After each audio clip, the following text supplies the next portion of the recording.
Επιμελητηρίου σε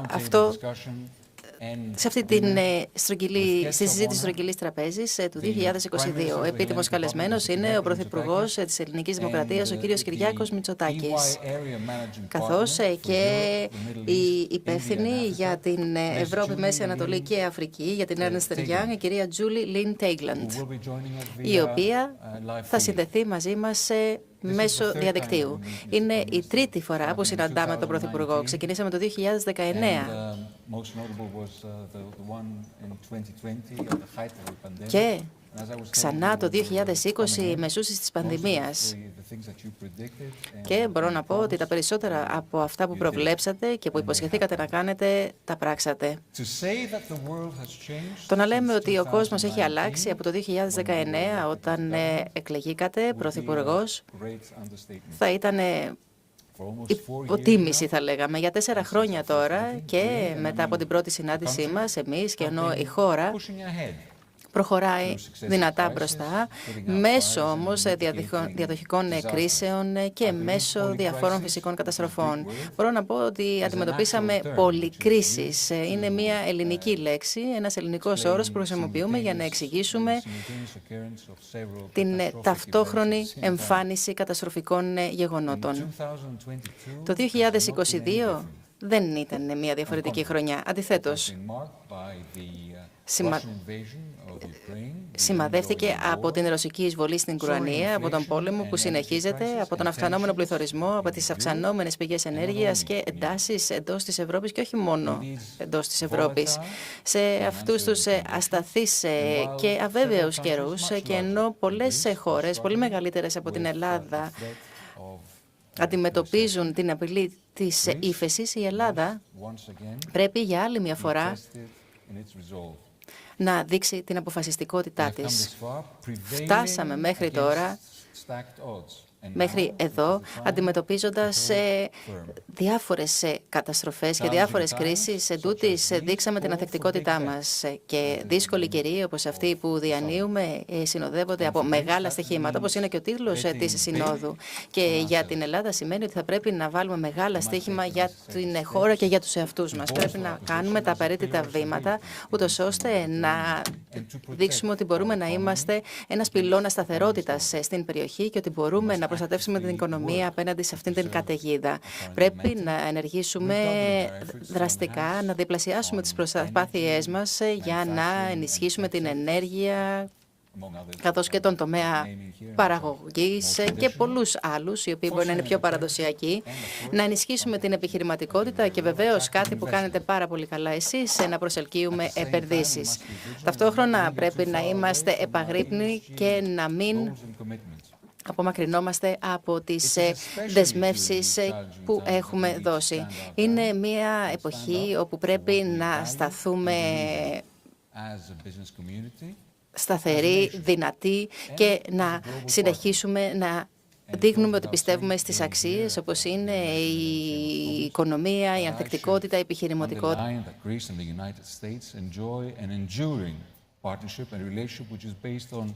Mutual respect, shared values, the principles of international law, and in recent years, this relationship has grown stronger, very much with your help, Mr. Prime Minister.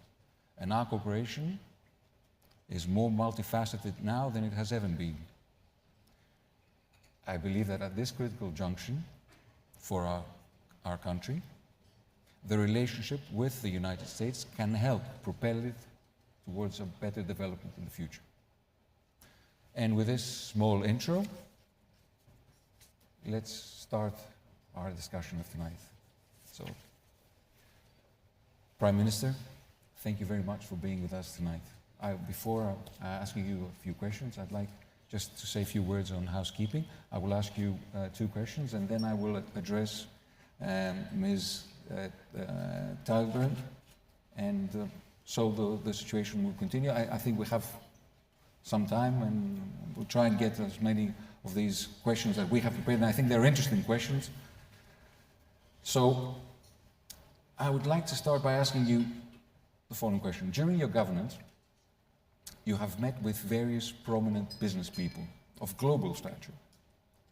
What are your best arguments for convincing them to invest in our countries? And what were their main concerns? Well, first of all, thank you for inviting me. It's a pleasure to be back. It's great to have this meeting again without the pandemic constraints. However, as you pointed out, we are facing all sorts of different challenges that need to be addressed. So certainly never a dull moment in these 3.5 years that we have been in power. I can tell you that the argument to attract foreign direct investment to Greece now is easier than it was 3 years ago. When we first came into power, there was a lot of positive momentum. We came with a well thought out and well designed reform program. We were saying the right words to the international community, but we still had to prove that we could actually get things done and change the business climate, make sure that we put our public finances in order, and ensure that what people saw as a country which could actually exceed expectations in terms of its performance could actually materialize. Now, 3 years later, it's easier to make that case because we can point to some hard facts. Growth that has been much higher than the Eurozone average growth, a country that has attracted record foreign direct investment. Companies, American companies that I don't think would have ever considered investing in Greece are actually investing substantial amount of capital in the country. And there is a pipeline of interest which makes us very optimistic that 2021 and 2022 are not going to be one-off years, but that this trend will actually continue. And we've also demonstrated that we have a long-term reform plan for the country, which we can implement in spite of all the crises that we had to deal with. I would also argue that some of the crises that we had to deal with were also opportunities to strengthen Greece's position, not just as a pillar of stability, but I would say as a center of innovation and innovative public policy in areas where we were always perceived as laggards, such as the digital transformation. So when I speak to investors now, be it capital, investors in the capital markets, or investors that actually want to really invest in the country through foreign direct investment, I can tell you that our case is easier. Of course, we do face significant headwinds, but I'm absolutely convinced that we will do much better in 2023 than Europe will do. Our natural comparative advantages as an economy that is more focused on services and less focused on manufacturing, although we have a very decent manufacturing base, makes us more immune to some of the challenges that the more manufacture-dependent economies of Europe are currently facing. And of course, the reforms don't stop. We're just getting started. And hopefully, if the Greek people place their trust in us for a second term, we have a very clear plan of what we want to achieve post the summer of 2023, and much more and a much better know-how now, being more experienced, having learned from our mistakes, on how we will get about doing that. Thank you, Mr. Prime Minister. The title of this year's Greek Economic Forum was Big Bets in Challenging Times. I mentioned that during my intro. How do you expect the world to be shaped in 10 years from now? And what should be the biggest bets of, let's say, or perhaps renaming it, priorities of Greek governments?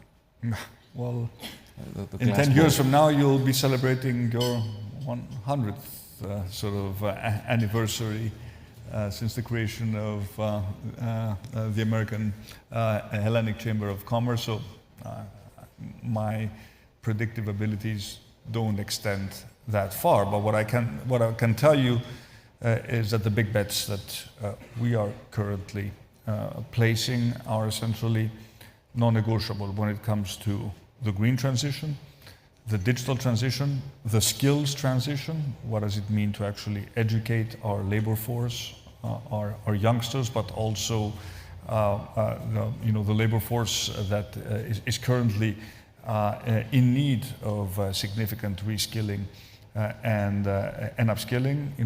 The bets that we place in terms of shielding and protecting our country, in terms of strengthening our defense posture in the Eastern Mediterranean. All these are, long-term bets, especially when it comes to energy. We want to be a global protagonist in the green transition and in the production of energy, in particular electricity, from renewables. We are already one of the top 10 countries. We know we need to move faster in that direction, and we know how we can actually get there. At the same time, we know that hydrocarbons will play an important role in the interim period until a time when they no longer will be necessary. This is also a bet we are placing on Greece becoming a regional center for LNG at a time when Europe is desperately looking for alternative sources of gas to diversify away from its Russian dependence. I mean, the digital bet, we've been, I think, more successful than many people expected in terms of transforming the state and simplifying the relationship between citizens, businesses, and the Greek state. But we're just at the beginning, understanding how this digital transformation, especially the use of big data, will change the way we as a state interact. That's probably the next challenge. And of course, how do we position ourselves to leverage our human talent? This is also incredibly critical. From our universities opening up to the world, to teaching English to 4-year-olds that have started kindergarten.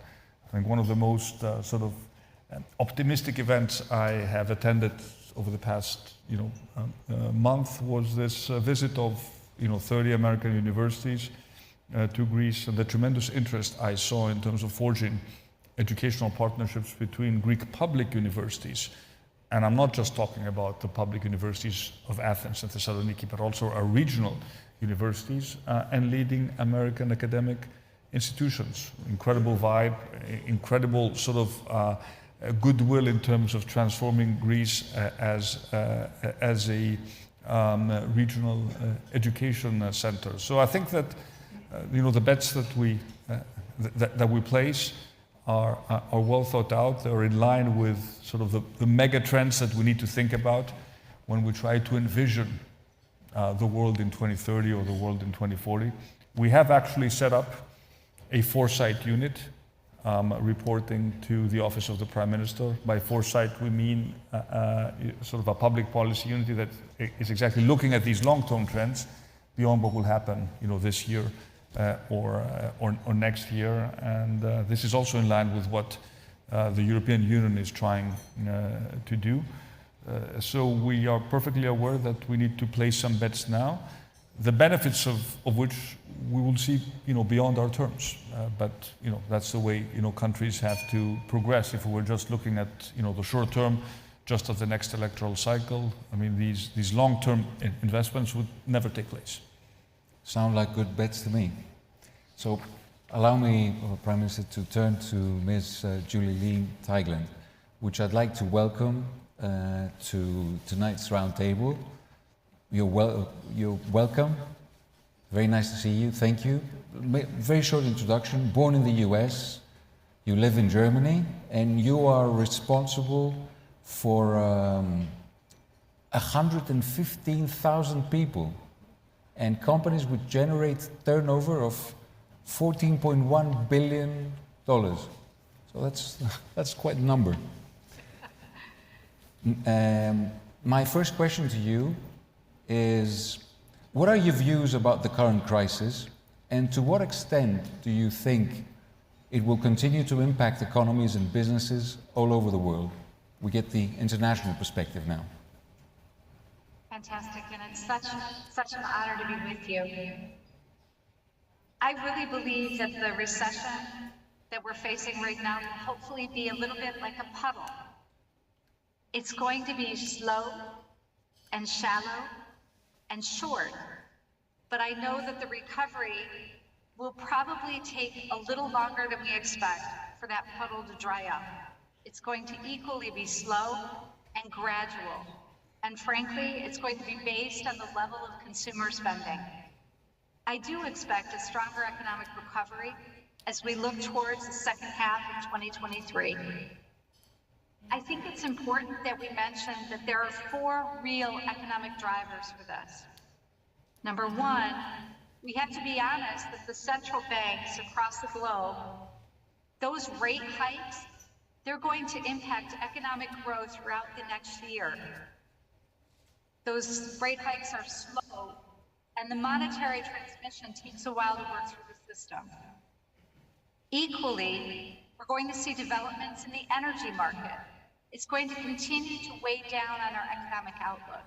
And in fact, while we have really well managed energy trends this winter, thanks to really large gas storage levels, which are nearly at 100% of capacity, we know that as we look forward to next year, with almost no Russian pipeline flows into Europe, replenishing that gas in the coming period is going to be more difficult.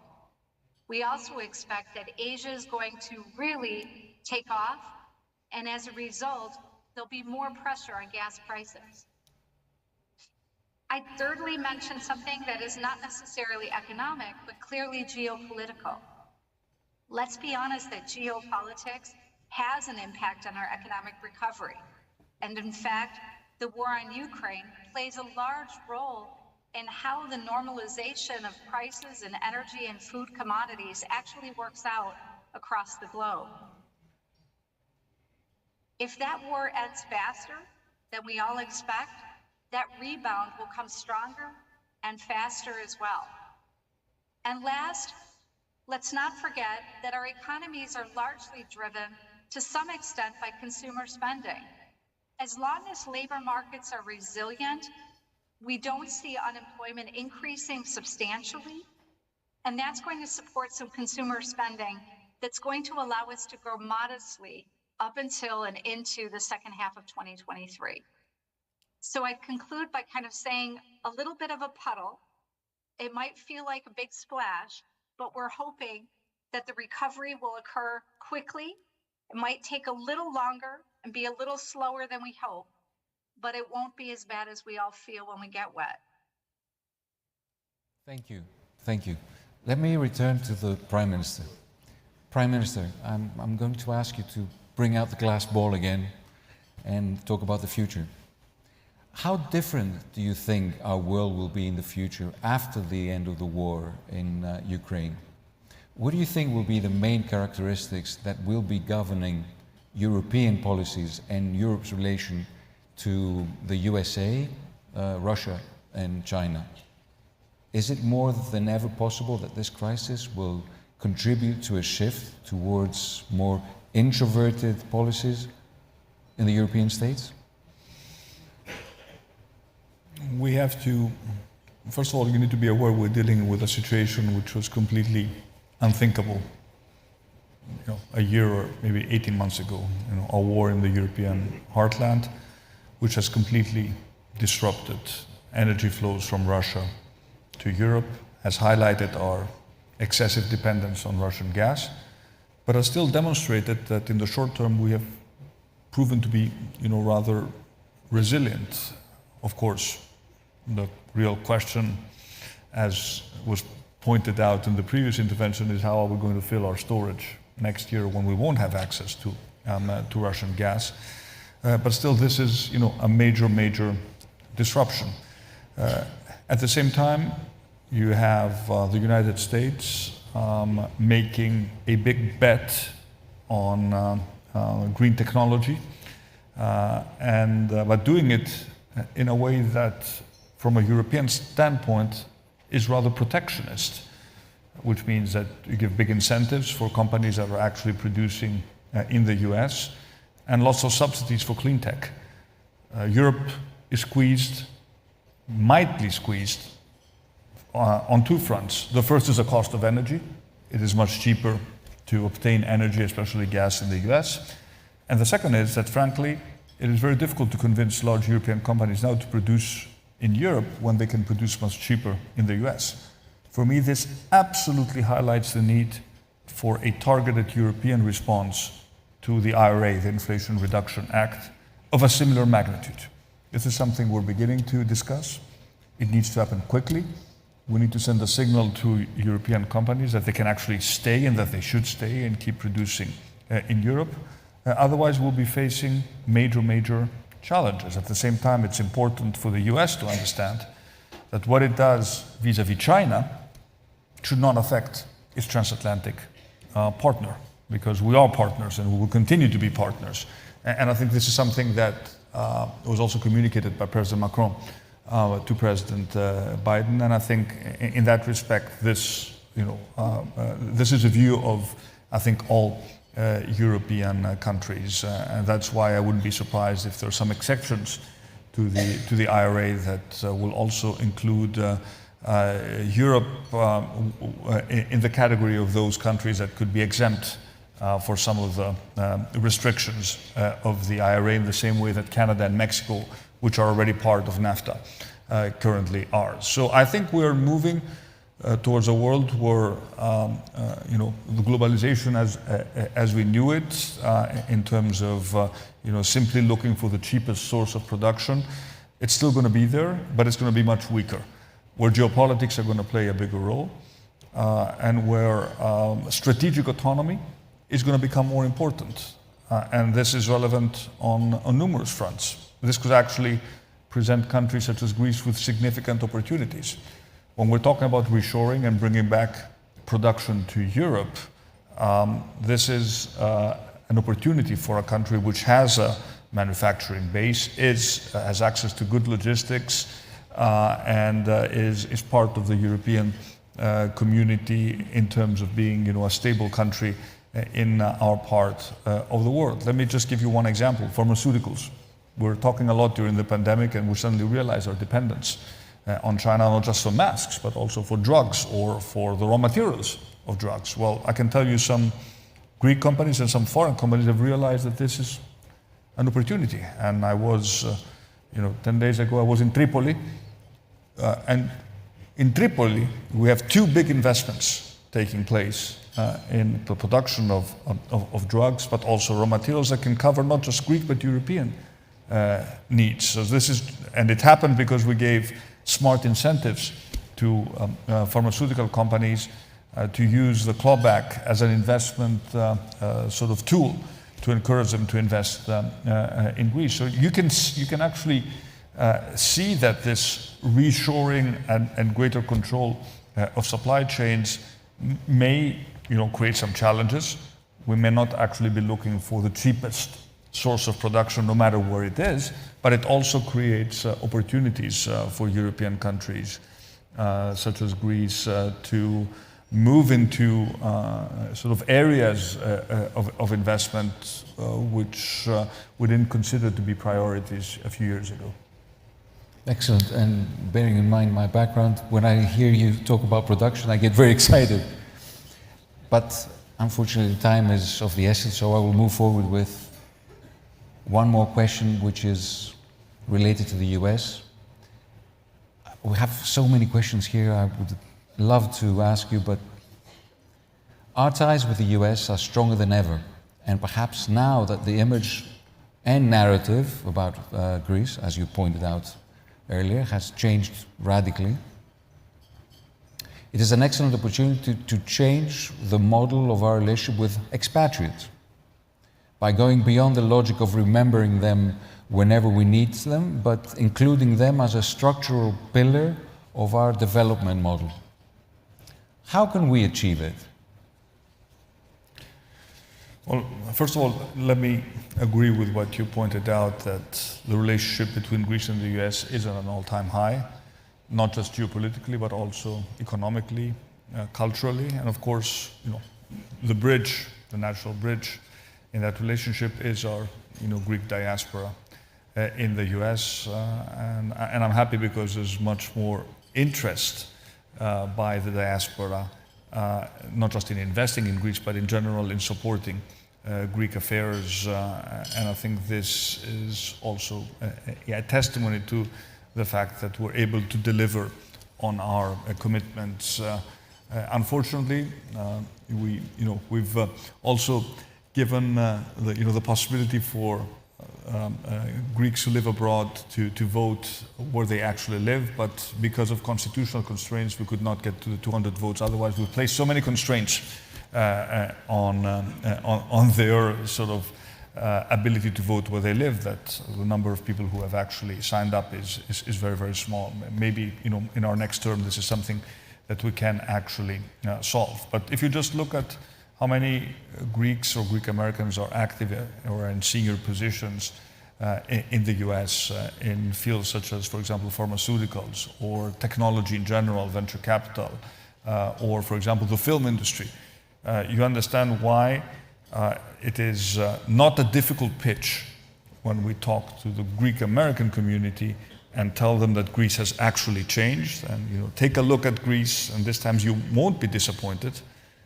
because we always have to manage expectations.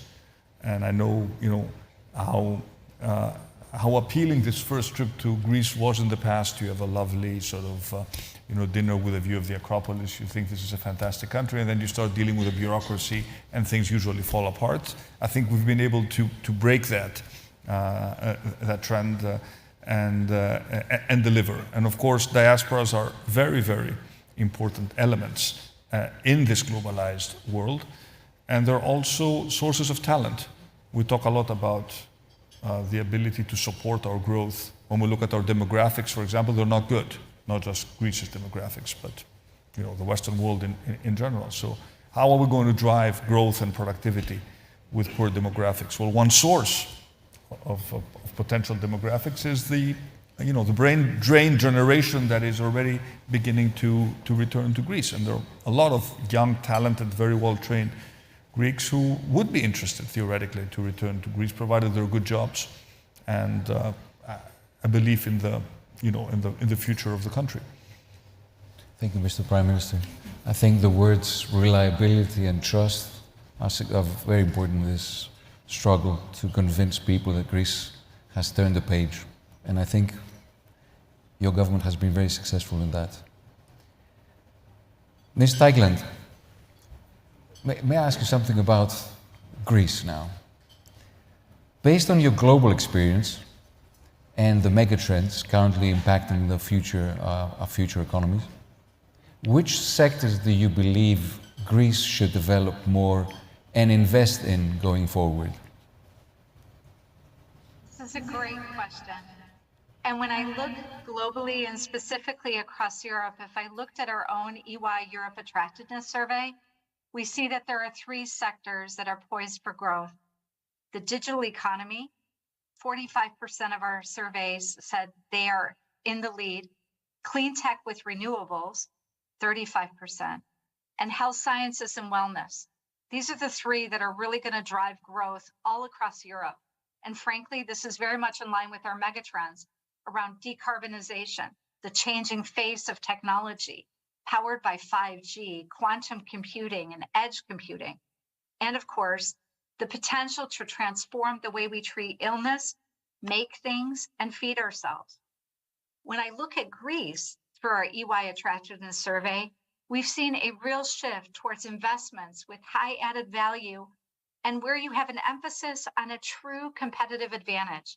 This would include agri-food, transport and logistics, and software and IT. These are all very important sectors as we tackle food security, as we see shifts in globalization to nearshoring, and as companies seek to build more resilient supply chain and digitalization accelerates. These were the 3. If I was going to place a bet, that's where I would go. Thank you. Mr. Prime Minister, given that there are promising sectors in Greece, what policies are being put in place to increase their competitiveness in the global market? Well, we have obviously horizontal policies when it comes to promoting Greece as a business destination, and we're always very happy when we see Greece really moving up the rankings in terms of the improvement we've made in the business environment. These surveys are important because a lot of investors look at them. So when you talk about stable tax regime, labor reform, on top of that, political stability as a country where things happen in a predictable manner. But then, of course, you come to sort of more vertical policies when it comes to specific sectors, some of which you have highlighted. And then, of course, we have all sorts of policies that target areas where we feel we have natural comparative advantages. Let me just highlight two. They're, in a sense, interconnected. You mentioned agri-food. Tremendous opportunities in Greece as a producer of quality agri-food products, and tremendous opportunities for productivity gains, also using technology. It's beginning to happen, but we can move so much faster in that direction, which means that we move away from the model of the individual farmer into sort of collective organizations that are run as proper businesses. But what we can produce is remarkable in terms of quality, and there will be a market, of course, not just in Greece, but a market, primarily outside Greece, and that's why our exports have been booming.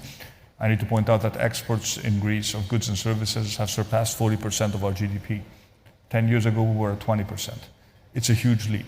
It's an indication that the economy is really becoming much more extrovert, and we can still capture, many markets with high quality products. Look at our olive oil. I mean, 10 years ago, there was very little branding. Look at now all the initiatives, smaller producers really branding their olive oil, making sure they take care of their product, and exporting it at very high premiums. Of course, the second sector is tourism. I would say tourism and wellness. You mentioned wellness. Wellness is a broad term, but I think one of the mega trends, which has to do with the way people spend their money, works in our favors, because I think at the end of the day, given the choice between spending on a good or on an experience, people will increasingly choose the second. Between your new phone and your holiday, people will pick a holiday. And Greece, I have a very clear vision. I want to make Greece the top destination, the top tourist destination in the world, full stop. I will not settle for anything less in terms of the experience, the service, catering, of course, to people who can spend more. And that means no compromises when it comes to sustainability, when it comes to locally, sourced products, when it comes to the connection to our cultural heritage. And of course, wellness also means that people can actually not just come and, spend holidays here. They can work from Greece, they can retire in Greece, they can study in Greece. So the destination and what we say quality of life, work-life balance or whatever, what does it mean to spend time in a beautiful place, not just to go to the beach in the summer. That will become very, very important. And I think Greece is uniquely positioned to take advantage of this sort of total experience, which is connected not just to, sometimes we think of wellness just in terms of a spa or something. It's something much, much, much, much bigger than that. And it has to do with, the weather, the food, the social networks, the ability to get really still incredibly original experiences in Greece. That's what people are craving for. And I think we're extremely well positioned. And we need to take some tough choices also to make sure that we protect our destinations. Because some of them are already reaching, breaking point in terms of their impact on infrastructure. So a model that will place, high-end sustainability at the very core of how we view the experience of someone visiting Greece, I think is still offering us, lots of opportunities. And this means that also, valuations will increase. There's more money to be made out of tourism. People will get better wages. as they become more skilled, as they offer new services. Who would have thought now, 10 years ago, becoming an executive chef was not a very, promising, career path. Why don't you ask, people in tourism how much they pay now for an executive chef, and what a fantastic, job this is, that you're actually making good money. I think that we all share an understanding when your team says that the best salesman of Greece is the Prime Minister. I can only sell a good product. Absolutely, Yeah. absolutely, Yeah. absolutely. Which you also helped form, and I think we all thank you for that. I think within the time limits that we have promised Ms. Teigland that she could ask you a question. So if that's okay by you. With great pleasure. Okay. So Ms. Teigland, it's over to you now. Thank you so much. I've been so impressed by Greece's performance, not just in terms of attracting additional foreign investment, not just in the transformation that they've been undergoing, but when I look at our EY's Renewable Energy Country Attractiveness Index, given your economy's size, Greece is punching way above its weight. They rank number 16th in the ranking, but already number 2 in the adjusted index. That's huge and a major accomplishment. But with the spike in energy prices and the impact and focus on renewable and sustainable energy sources, can I ask you, how do you think we could sustain the focus on the green transition with all of the short-term pressures on energy supply? And I know that this is a big focus of your policy and what you are looking at in Greece. What advice would you give the rest of us, and what are you planning to do in Greece? We've placed a big bet on renewable energy for good reason. We have ample supply of wind and ample access to sun, and Greece, as you pointed out, is already a protagonist in terms of renewable energy. We have more than 10 gigawatts of installed wind and solar power, and close to another 2.5 gigawatts of hydro. And of course, we're looking to get to 25 gigawatts by 2030. We want to be a net exporter of energy. And we can do that provided we all also invest in our grids, because we still have deficiencies, both within Greece. There are investments that simply cannot go forward because we don't have the necessary grid infrastructure, but also in terms of interconnecting the north of Europe with the south of Europe. It's very interesting. I was talking to my energy expert. If you look at the patterns of wind and solar, they're incredibly complementary. The truth is, you have more wind in northern Europe in the winter, and you have more sun in southern Europe in the summer. So if you had truly interconnected grids and you could move energy from the north to the south and vice versa, this electricity market would function much better than it currently does. So we know what are the barriers we need to overcome. We will have a European regulation on permitting, which I think is very important, which will give us also more firepower to accelerate the permitting. But I would argue that in Greece, the real big bottleneck is the grid.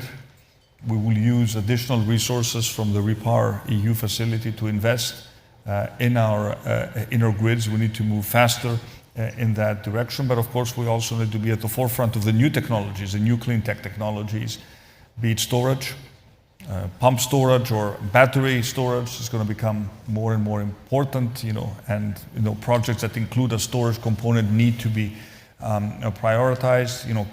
Carbon capture and storage is going to become important, because we're not going to be able to get rid of fossil fuels in the foreseeable future. And of course, we need to balance that out with short-term support for households and businesses, because there's real pain now, and we've been able to do that. We've captured excess profits from energy producers. We're the first to do it in Europe. We implemented an almost sort of neo-communist 90% tax on the super profits, but we use this money to actually support businesses and households. There is a European regulation that will need to be implemented in Greece as well regarding super profits of refineries, which will give us more fiscal space in 2023. So in the short term, we need to make sure we have security of supply and reasonable prices. That's why it's so important to finally get an agreement. Hopefully we'll have it, tomorrow on what we call the price cap of imported gas into the European Union. But at the same time, make the case to accelerate the green transition, not just for economic reasons, but also for geopolitical reasons. Because clean energy is not just good for the environment, it's cheap, and no one can take it away from you. You can be blackmailed when it comes to your access to wind and sun. And finally, we also have a role to play as a conduit of possibly even cheaper energy from Africa into Europe. Northern Africa, if you look at, Egypt, there's 5% of Egypt is currently occupied. The rest of 95 is desert. So it's not very difficult to find space in Egypt to put especially new photovoltaic installations. And that's why we're also talking about a big cable that will connect Egypt to Greece and to the European grid, of course, with the adjacent production capacity to be able to produce the electricity that can then be exported. Thank you, Mr. Prime Minister. I think the message was heard loud and clear, particularly by the President and CEO of the Electricity Distribution Network, who are sitting over there. I noticed he's your main sponsor, so... Yeah. Well, Prime Minister, I promised you that we will be on time. I think I've kept my word. Well, I wish I could stay, but I have another commitment, unfortunately. But thank you very much for offering me the opportunity to participate in this discussion. Thank you for being with us. Ms. Teigland, thank you for joining us. And ladies and gentlemen, this concludes the roundtable and also the 33rd Greek Economic Summit organized by the American Hellenic Chamber of Commerce. Thank you so much for listening to us.